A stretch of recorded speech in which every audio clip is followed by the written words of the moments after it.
Previously on Balls.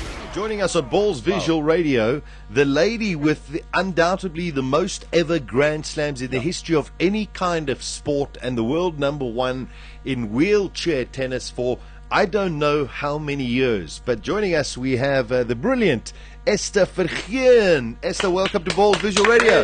Hey. Good afternoon. Good afternoon. So, how many titles do you have? To be honest, I stopped counting, so I don't know. Maybe I can tell you 687 wins, 42 Grand Slams, 22 year-end championships, and 7 Paralympic titles, Sash. Thank you. Wow. Esther, you must have a really big lounge to have all of these trophies. Where do you keep them? Well, my parents store a lot of them, and the most pretty ones I have at home. Wonderful, wonderful. So now you're in South Africa, Limpopo. In Limpopo at the moment. What exactly is your aim whilst you're out here? I know that you represent or are the spokesperson for the Johan Cruyff Foundation. What you're going to be doing? Yes, I'm here with the Johan Cruyff Foundation, and we're here to celebrate the 10-year anniversary of the partnership with the International Tennis Federation. And the first abroad Cruyff court has been placed here, and there's a wonderful project that hosts wheelchairs. And a couple of talents are on the International Wheelchair Tennis Tour that started here at the Johan Cruyff Court. And here we are to celebrate this.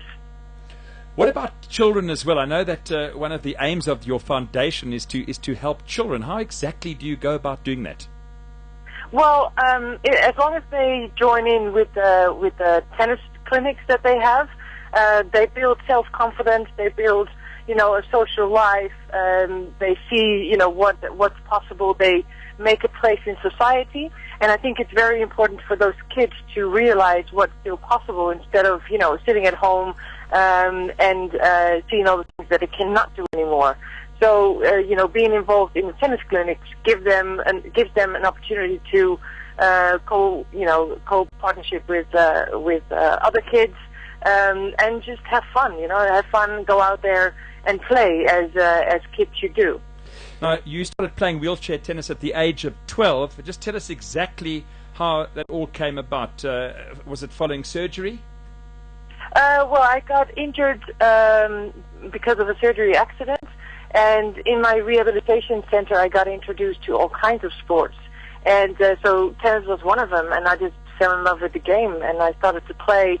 And the national coach saw me play, and he said that I was kind of gifted. And it's like great news if somebody tells you that you're gifted or talented for something. I realized that, and I just wanted to play more and more and more, and that's how I got into wheelchair tennis. Esther, are there any changes or differences in the rules from normal tennis to wheelchair tennis? The only difference is that we are allowed to have the ball bounce twice. Okay.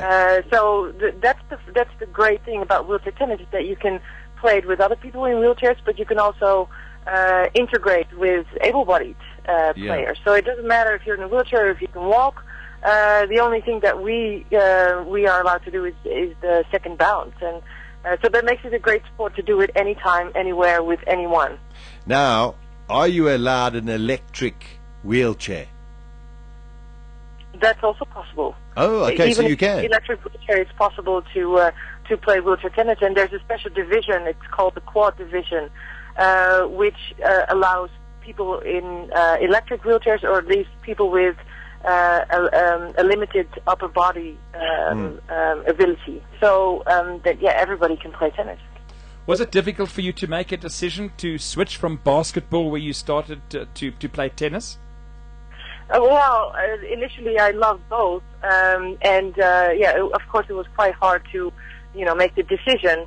But once, I've made a list with all the pros and cons for both sports, the challenge of wheelchair tennis was way bigger and more challenging for me. So that's why I decided to go for tennis.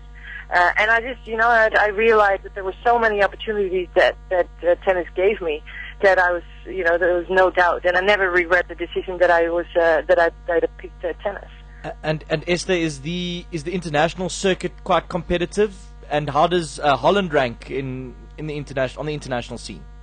Well, Holland is doing quite well. There's a lot of top players that come from Holland because we do have a lot of great facilities. But yeah, the international tour exists of 180 tournaments. So if you want, you can play a tournament every single day or every single week out of the year. And the great thing is that here in South Africa, there's two big, huge tournaments for great points. So a lot of international stars and a lot of international tennis players come here to Johannesburg or Pretoria to play those tournaments. And so you see, not only like the Western countries, but also the developing countries are getting involved in wheelchair tennis and putting up tournaments and showing that they have great talent. Esther, I mean, since you've been here, have you managed to be able to see what the quality of our wheelchair tennis is actually like, and perhaps maybe advise the South African coaches and those in charge perhaps of how to go forward? Well, yeah, we've been to the project today, and I saw kids and really young kids. I think the youngest maybe was 7 years old, up until the grown-ups play tennis today. And to be honest, I did see some talent, and of course, talent is not enough, and it's all about equipment, but also possibilities to go on court every single day to train. But yes, there are some really talented players, and also players with a lot of fun and excitement and will to make the best effort to become a good player. And it's great to just be there and play with all the people and just inspire each other. They inspire me, and I hope I inspire them to make the best out of your life. Because tennis is, it's just a tool, but it is a tool to develop yourself and to be a better person. Now, you're known by many people as the most dominant player in professional sport. Do you sometimes sort of think and wonder and ponder just how far that you've actually got without having broken down? Well, I try not to, think about it too much. I just, for me, I started wheelchair tennis because I loved it, and because of hard training and because of hard work, I've come where I'm at now. And I guess that is just, it makes me proud of it that I'm in this position. But I also realize that I'm in a very fortunate position that I'm able to travel around the world and to make my profession out of wheelchair tennis. Of course, this is not, possible for everybody, but I do realize that, I'm in this very fortunate position. Well, Esther, listen, thanks very much for taking the time out to coming to South Africa and sharing your expertise with all of us here. And also, thanks very much for joining us on Balls Visual Radio. Enjoy the rest of your stay in South Africa. We will. Thank you very much. All right, Cheers, thank Esther. you. This is Balls Visual Radio. Darren, Simon, Kate, and John. Weekdays from 3 p.m. to 6 p.m. Central African Time. Balls.co.za